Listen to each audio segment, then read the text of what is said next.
agradecer a UGT el espacio y el tiempo de reflexión, que es lo que nos puede ayudar a crear conocimiento en estos momentos dramáticos, de crisis, que nos sentimos apesadumbradas y casi deprimidas muchas veces de ver lo mal que nos están haciendo vivir. Pero nosotras lo que tenemos que hacer es saber que dentro sabemos vivir bien, y ahí es donde queremos llegar. Los de fuera nos pueden machacar, pero los de dentro no, y eso es nuestro. Y ahí tenemos que llegar a enseñar a las criaturas. En segundo lugar, quiero agradecer a Luz personalmente, porque en un momento determinado, Luz y yo nos hemos hecho amigas muy poco, y cuando se es mayor es mucho más difícil hacer amigas y amigos, por obvias razones, porque vamos buscando quizás historias que no hemos compartido, pero que aunque hayamos vivido vidas diferentes, sin embargo nos hemos encontrado y nos queremos mucho. Y yo le decía a Luz, la última vez que hemos estado juntas, decía, qué bien hablo contigo y comparto contigo. Y siguiendo la experiencia de el punto que Marina ha hecho inflexión, que volveremos a él, qué bien cooperamos juntas. Pues esta es la razón por la cual estamos aquí juntas, porque yo estoy un poco floja y yo sabía que estando a su lado ella me iba a dar ánimos, ¿vale? Entonces, creed en las mujeres que nos den autoridad, porque son las únicas que nos las van a dar.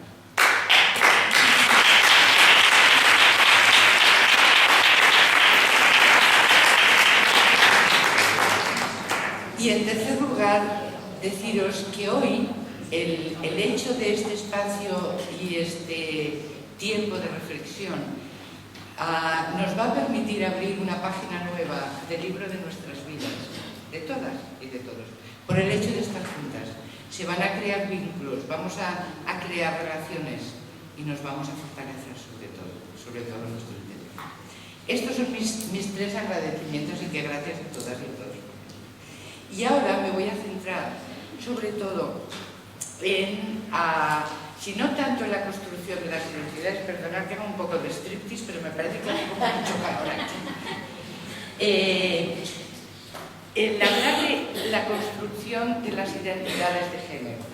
A ver, afortunadamente tenemos el marco, aunque ha sido deprisa, como decía Marina, que ha puesto, y a partir de aquí sí que podemos empezar a pensar en que la escuela en la cual nos movemos, que es en la escuela mixta, es una escuela que no nos está sirviendo en estos momentos. Ni su organización, ni su currículum, ni las relaciones que en ella se crean.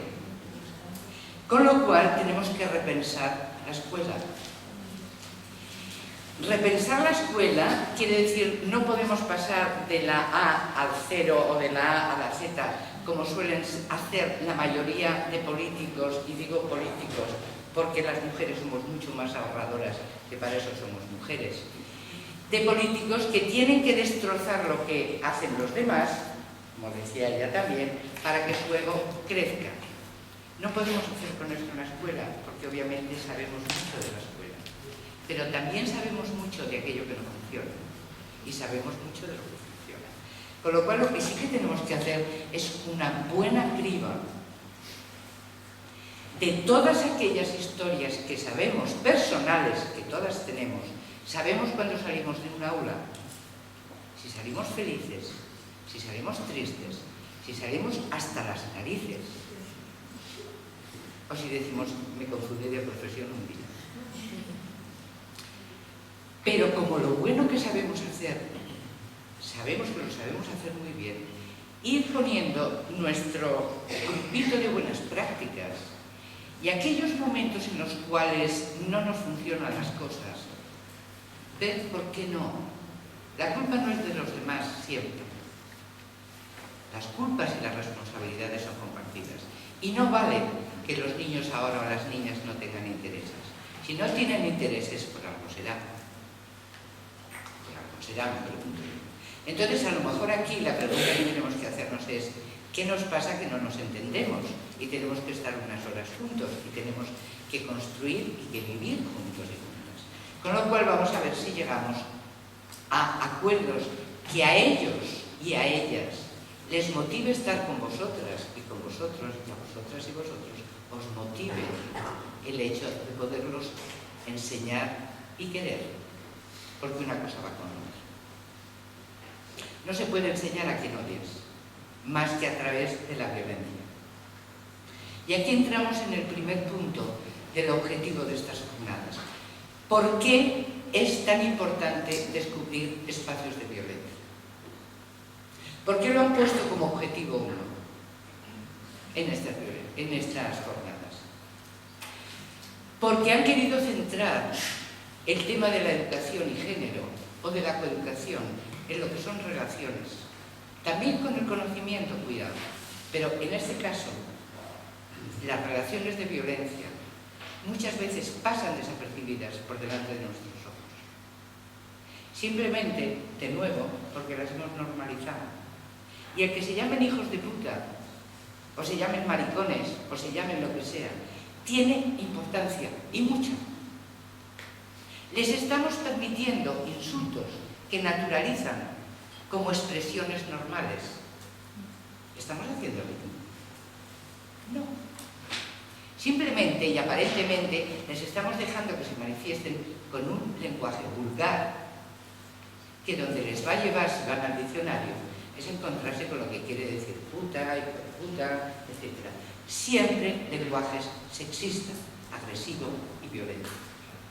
Con lo cual, los permisos que demos delante de situaciones de violencia han de ser medidos y pesados como algo muy importante en la vida de las personas.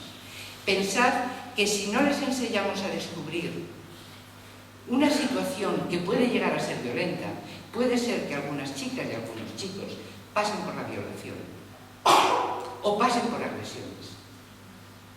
Y no es que nos toque a nosotras como profesoras, les tocan a sus padres, a sus madres, al ayuntamiento, a la ciudadanía en general.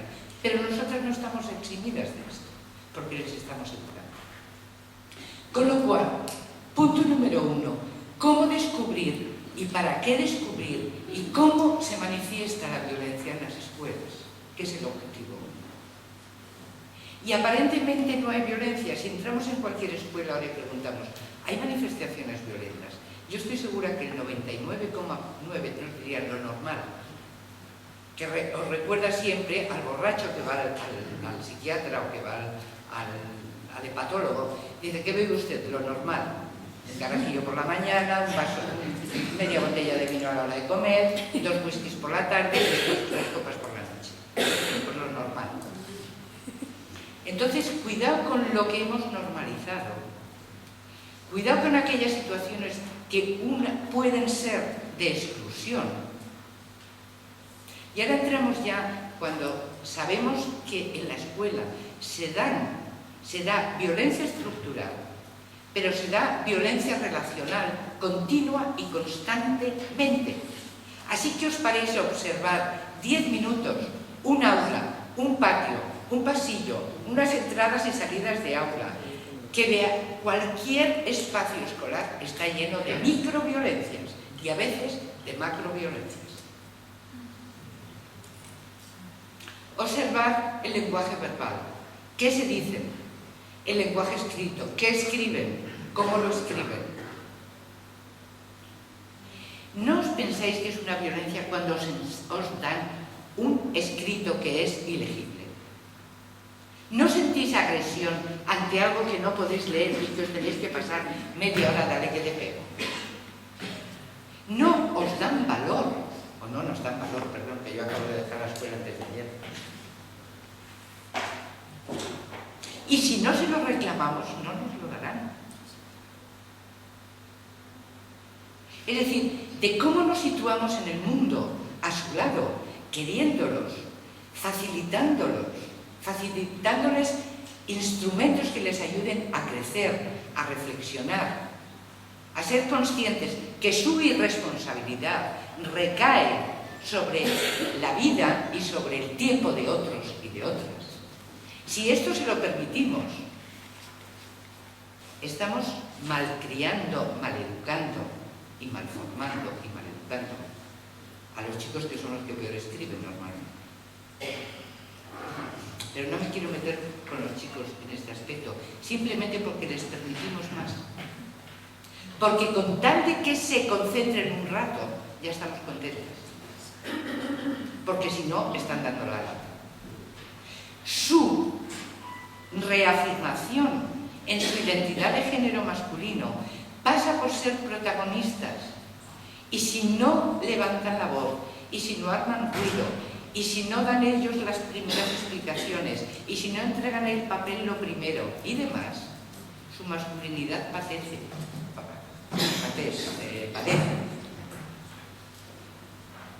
Pero depende mucho de que nosotros esto lo podamos equilibrar.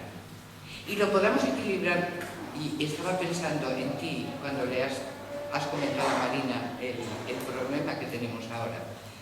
Pero obviamente lo que le tenemos que ir dando valor es a aquellas acciones, comportamientos, actitudes que les produzcan felicidad y tranquilidad. No las que les produzcan intranquilidad, miedo. Como dicen muchas veces los adolescentes, sabemos cuando entramos en la violencia, pero nunca cuando salimos. Que es lo mismo de la violencia de género ejercida contra las mujeres. Saben cómo empieza una riña, pero nunca cómo va a acabar. Y esto les produce mucho miedo a los adolescentes.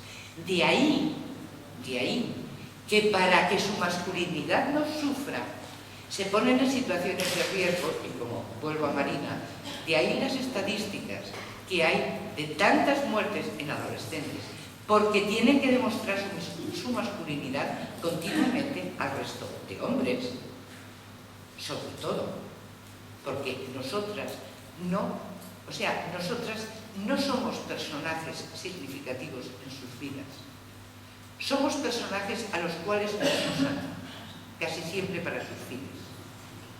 Con lo cual, si nosotras no planteamos muy claramente que somos sujetos de derecho como mujeres y que la devaluación a través de la violación, de no dejarnos hablar, de no dejarnos tener deseos, de no permitirnos ser mujeres como queremos ser mujeres, lo que les estamos es permitiendo que ellos sean hombres para que ejerzan sobre nosotros la violencia. Y a los niños esto hay que hacérselos ver por activa, por pasiva y por media. Y de 2 años a los 18 que los tenemos con nosotras, y en la universidad exactamente igual, tendría que ser un objetivo básico en esta sociedad, y es el respeto al cuerpo, a la mente y al espíritu del otro y de la otra. No puede haber proyectos de vida si no hay respeto. Puede haber acciones para conseguir con la avaricia más dinero, más poder, pero eso no es un proyecto de vida como tal.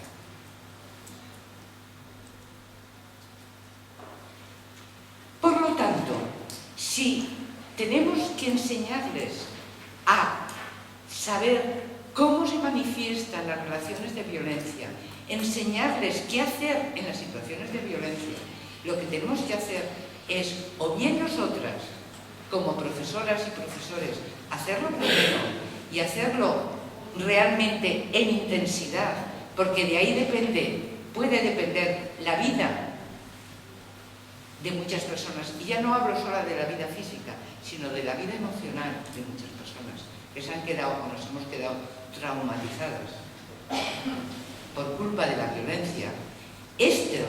Lo mismo lo podemos hacer con niños y niñas de 2 años que con los de 16 y 18. Y materiales tenemos de todo tipo, en euskera, en catalán, en castellano y en todo, en inglés. Es decir, hay materiales. La historia es tomarlo lo suficientemente en serio como para poderlo hacer un espacio en la escuela para que podamos tener tiempo y espacio para poder ir caminando hacia unos espacios comunes donde la violencia sea inadmisible, donde sea un basta a cualquier exclusión que es femenina. Las niñas excluyen entre sí como forma de violencia, y no hay exclusión más dolorosa en esta vida que la exclusión del grupo. ¿Por qué las niñas se aunan, no como los niños, para demostrar su masculinidad? Las niñas compiten por demostrar su feminidad a través del cuerpo, que es lo peor, es la mayor trampa que nos pueden haber puesto. A ellos las emociones, y a nosotros el cuerpo. Y ahí son las dos grandes batallas, espacios de lucha en el que estamos. Cuidado con nuestros cuerpos, desde muy pequeñitas, enseñarles a las niñas, a los niños también, pero a las niñas sobre todo, que el cuerpo es sagrado, que es de una misma. Y que nadie lo va a tocar, nunca ni lo va a insultar, porque es nuestro. Basta de dejar puestas en los lavabos, te voy a follar, te voy a violar, amenazas contra el cuerpo, amenazas contra la vida. ¿Pero desde cuándo? ¿Pero por qué lo seguimos permitiendo? Estas niñas que adelgazan, que entran en unas historias de vida, de tristeza, para poder competir en feminidad con las altas modelos. Estas niñas que llegan a pedir a sus padres a los 14 años que las operen de las tetas para poderlas tener del tamaño correcto, o del clítoris para estrenarlo cuando tienen 30 años de nuevo.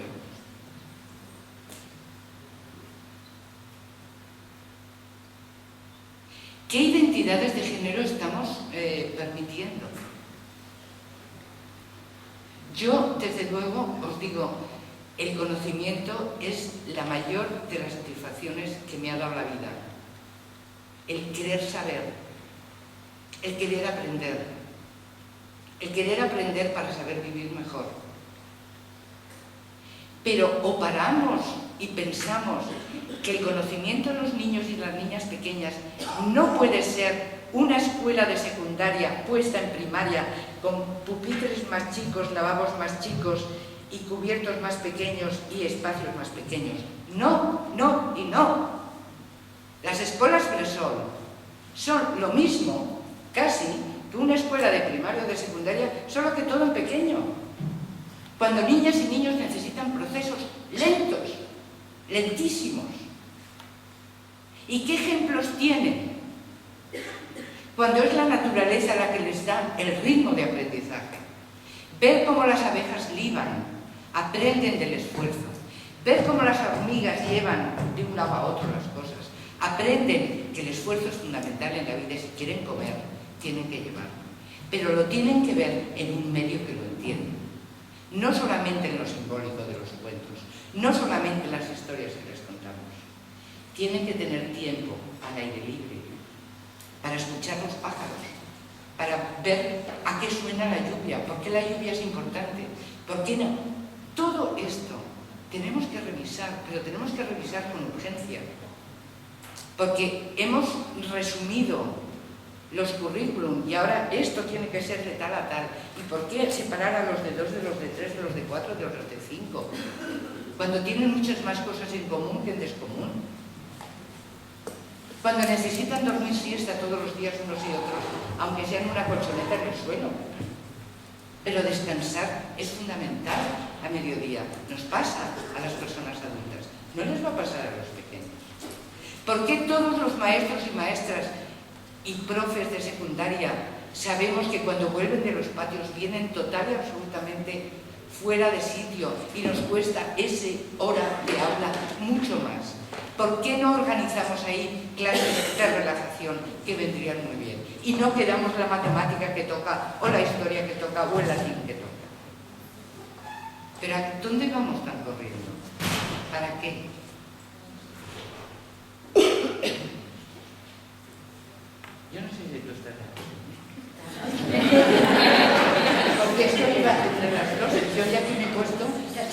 Mira,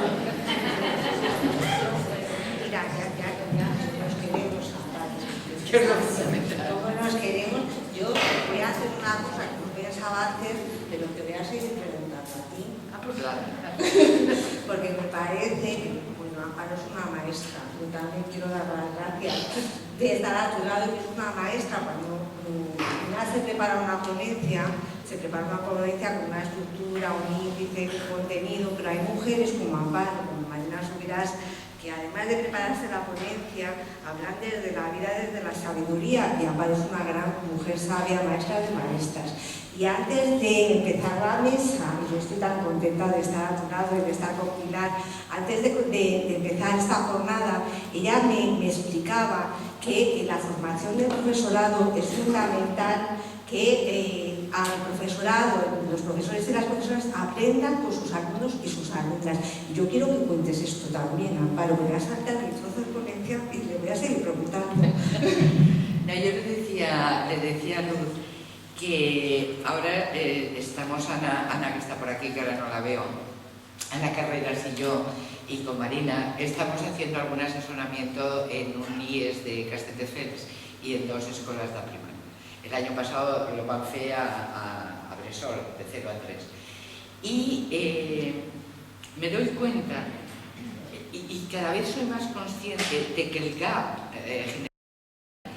este espacio tan grande que sientes, como que no entiendes los discursos, está pasando ya en profesorado joven, que se están desilusionando, joven quiero decir muchísimo más joven que yo, en los 30, en los 40, que ya está como diciendo, no entiendo a mis alumnos o a mis alumnos. O sea, y entonces, como tenemos que repensar, reconceptualizar, medir, remedir, tantas cosas, yo creo que podría ser un ejercicio bueno, que más que reflexionar el profesorado solo, que es muy bueno y que además, os digo, ahí donde ha habido reflexión para formación en coeducación, el grupo se cohesiona en confianza, en creación de conocimiento, en articular formas nuevas de educar,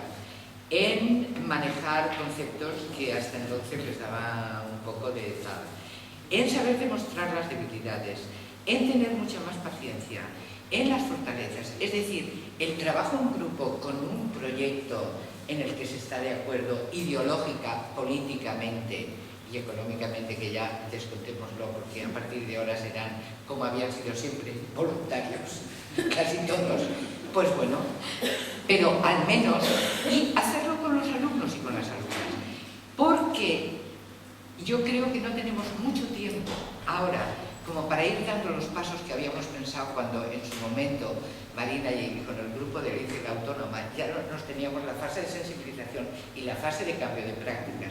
Yo creo que la sensibilización ahora la tenemos que hacer conjuntamente, alumnos y alumnas, con profesorado de los más grandes, para que estos alumnos y alumnas mayores, que cuando realmente entienden el potencial que tiene para sus vidas el modelo coeducativo, lo incorporan rápidamente, chicos y chicas. ¿Cuándo lo ven? Porque van a vivir con más seguridad, con más tranquilidad y con una vida interna mucho más rica. Y podrán enfrentar las historias que le va trayendo la vida, que nunca se sabe cuál van a ser, pero de la paciencia van a necesitar siempre. Cuanto antes lo aprendan y antes valoren aquello que es importante mejor, y que ellos y ellas sean los portadores de estas buenas prácticas con los más y los más pequeños, es decir, que se acostumbren a la cooperación. Y a raíz de esto os voy a contar una pequeña historia que me llegó ayer y que pensé en traerme el ordenador para poderoslo plasmar, pero obviamente como no soy muy amiga de la técnica se me ha olvidado de verdad, no porque no quisiera pasarlo. Pero la historia se resume en lo siguiente: un profesor con muchos niños y niñas de un país lejano, no sé dónde, creo que era África, les dice, aquel que llegue antes a aquel punto os daré todas las frutas que hay aquí. Y lo que vio el profesor o la profesora que les pidió esto a los niños es que todos y todas se agarraron de la mano y corrieron juntos. Entonces, cuando llegaron, hicieron un círculo y entre todos se comieron las frutas. Y entre todas. Y el profesor le preguntó a un niño, ¿y por qué no? ¿Por qué os habéis cogido de la mano y no habéis corrido? Y dijo, porque no merece la pena que uno sea feliz y los demás infelices. Mientras que uno solamente sea feliz y los demás infelices, no hay razón de competir por ganar. Yo creo que es una bonita historia como para tener en cuenta. Hagamos que nuestros niños y niñas se agarren de la mano y no hagamos competiciones en la escuela. Enseñarles a competir.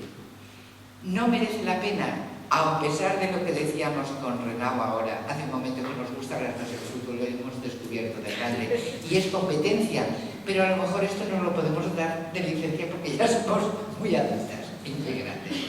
Pero la competencia por la vida no es aprender a vivir la vida. A mí ahora cuando me preguntan, ¿a qué te dedicas? Digo, aprender a vivir la vida bien, porque hasta ahora corría por llegar a no sé dónde, porque llegaba al mismo sitio, a trancas llevaba reglas además, pero ahora quiero aprender a vivir bien. Y quiero que nuestros alumnos y alumnas sepan lo que es vivir bien desde muy pronto. Y vivir bien quiere decir saber observar, saber escuchar